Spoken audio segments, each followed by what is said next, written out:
సంవత్సరాల తరబడి ఎన్ని మందులు వాడినా మీ మోకాల నొప్పులు తగ్గట్లేదా? ప్రాణ పెయిన్ క్లినిక్ లో అత్యాధునిక చికిత్స.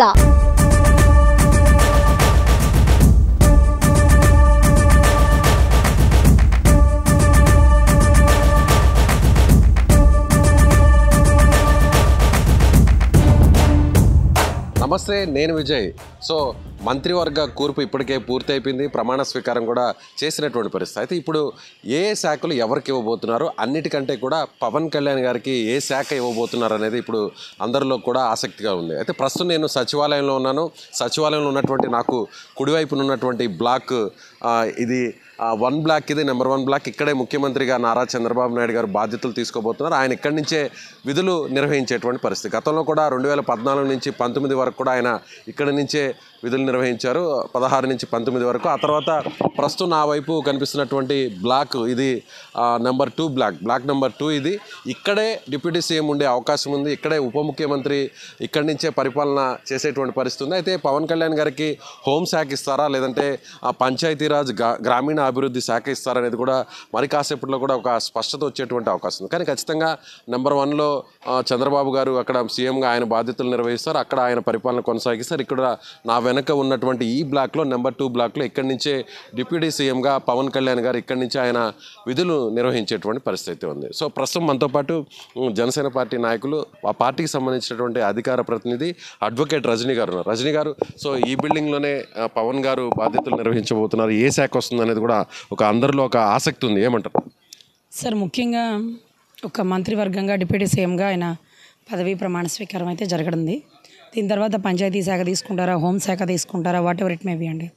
ఏ శాఖ తీసుకున్నా ఆ శాఖకి పూర్తి న్యాయం చేయగల వ్యక్తి, నిజాయితీపరుడు, నిర్భయంగా పనిచేయగల సమర్థుడు అని రాష్ట్ర ప్రజలందరికీ తెలుసండి. ఏదైతే హోంశాఖ అంటే మా అందరికీ మళ్ళీ మరో భీమ్లా నాయకులా కనపడిపోతారు.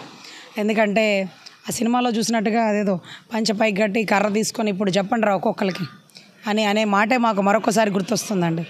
అదే రకంగా హోంశాఖ అంటే ఒక చిన్న విషయమే కాదండి. అన్యాయం చేసిన వాడు ఏ పార్టీ వాడైనా, తన సొంత పార్టీ వాడైనా సరే జుట్టు పట్టుకొని తీసుకొచ్చి లాక్కుని శిక్ష వేయించడంలో ముందుండే వ్యక్తి పవన్ కళ్యాణ్ గారు. మనోళ్ళే వదిలేసాయి, మనోళ్ళే లైట్ తీసుకో, మనోళ్ళే కదా ఈ విషయం పట్టించుకోవద్దు, తెలుసో తెలియకో జరిగింది అనే పదాలు ఆయన దగ్గర మనం చెప్పలేము. ఆయన అవన్నీ వినడు, చెప్పే ధైర్యం కూడా మనం చేయలేమండి. ఇది మెయిన్ ఇష్యూ. సో ఇలాంటి ఇష్యూనే మాకు గుంటూరు పరిసర ప్రాంతాల్లో జరిగిందండి. నాకు రాష్ట్ర అధికార ప్రతినిధిగా పదవి ఇచ్చిన తర్వాత మా గుంటూరుకు సంబంధించిన వెంగళాయపాలెంలో ఒక ఆడబిడ్డని అన్యాయంగా రేప్ చేసి ఇబ్బంది పెట్టిన తరుణంలో ఆ అమ్మాయి ఒక డిఎస్పీని కాళ్ళు పట్టుకొని బతిమలాడితే డిఎస్పీ కాళ్లతో తన్ని, నీ చేతనైంది చేసుకో, నువ్వు బతికుండగా వాళ్ళకి శిక్ష పడనివ్వను అని అబద్ధాలు చేస్తే ఆ అమ్మాయి చచ్చిపోతూ లెటర్ రాసి నా చావుకు వీళ్ళే కారణం అని రాస్తే ఆ అమ్మాయి ఏ కారణంతో చనిపోయిందో ఎవిడెంటరీగా ఉన్న లెటరు, ఆ అమ్మాయిని రేప్ చేశారు అని గతంలో జడ్జి గారికి ఇచ్చినటువంటి రికార్డెడ్ స్టేట్మెంటు, డైయింగ్ డిక్లరేషన్లు, ఇవన్నీ కూడా చేతపట్టుకొని కూడా 10 నెలల టైంలో కన్సర్న్ డిఎస్పీ, గౌరవ అధికారులు ఎవరు వారిని అరెస్ట్ కూడా చేయలేదు. ఆ రకంగా జరుగుతున్నప్పుడు 10 నెలల తర్వాత ఆ కేసు నా దగ్గరకు వచ్చిందండి. ఇమీడియట్గా ఏదైతే వాళ్ళని అరెస్ట్ చేయడం అనేది చాలా ఇంపార్టెంట్ అని అనుకున్నా.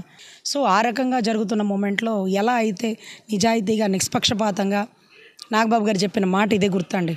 నీ అన్న కళ్యాణ్ బాబు ఆడబిడ్డకి అన్యాయం జరిగిందంటే కులాలు, మతాలు, పార్టీలు ఇవేవి చూడమ్మా, తప్పు చేసిన వాడికి శిక్ష వేయడమే అంతిమ లక్ష్యం అని చెప్పిన మాట ఈరోజు నాకు బాగా గుర్తుందండి.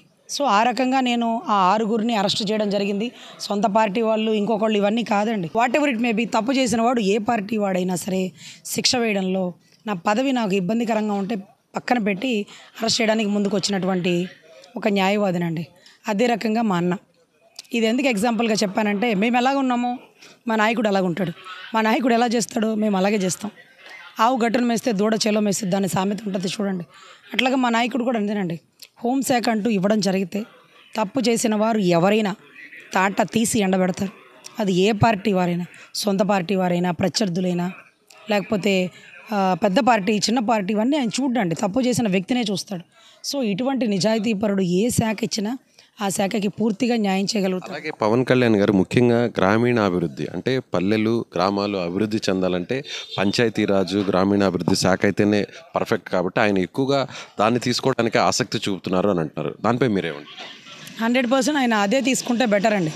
ఎందుకంటే హోంశాఖ ఇలాంటివి తీసుకున్నప్పుడు ఒక నిజాయితీ గల వ్యక్తి ఆ శాఖకి న్యాయం చేసుకోలేక తనని తాను ఇబ్బంది పెట్టుకుంటాడా, లేకపోతే స్ట్రైట్ ఫార్వర్డ్నెస్ ఉంటే తను ఏదైనా సమస్య ఎదుర్కొంటాడా అనేటటువంటి కొంత వాద ప్రతివాదనలు అయితే తలెత్తుతున్నాయండి. పవన్ కళ్యాణ్కి ఈ శాఖ ఇస్తే చాలా స్ట్రిక్ట్గా ఉంటాడు, ఎక్కడ ఏమీ అడ్జస్ట్ అవ్వడు, మనం చెప్పినా కూడా వినడు అనేటటువంటి ఒక భయం అయితే అందరికీ ఉందండి. అదే పంచాయతీ శాఖ అనుకోండి, అతన్ని నమ్ముకున్న సర్పంచులు ఎంతోమంది ఉన్నారు. ఎందుకంటే గ్రామ స్థాయి నుంచి జనసేనని కూడా డెవలప్ చేసుకోవాల్సిన బాధ్యత ఉంది. సో పంచాయతీ శాఖ తీసుకుంటే ఆయన చాలా బాగుంటుందండి. హోంశాఖ తీసుకుంటే మాత్రం తాట తీసి ఎందబడతాడు, తప్పు ఎవరు చేసినా ఒకే రకంగా వెళ్తాడు. ఇది వదిలేయండి కళ్యాణ్ బాబు గారు, వీళ్ళు మనవులేనని ఎవరు చెప్పలేరు, చెప్పినా కానీ నాయకుడు వినడు. సో దానికి తగ్గ శాఖిస్తే చక్కగా న్యాయం చేస్తాడు. మన హోంశాఖ ఇచ్చామనుకోండి, రాష్ట్రానికి కూడా న్యాయం చేస్తాడని మనస్ఫూర్తిగా కోరుకుంటున్నాను.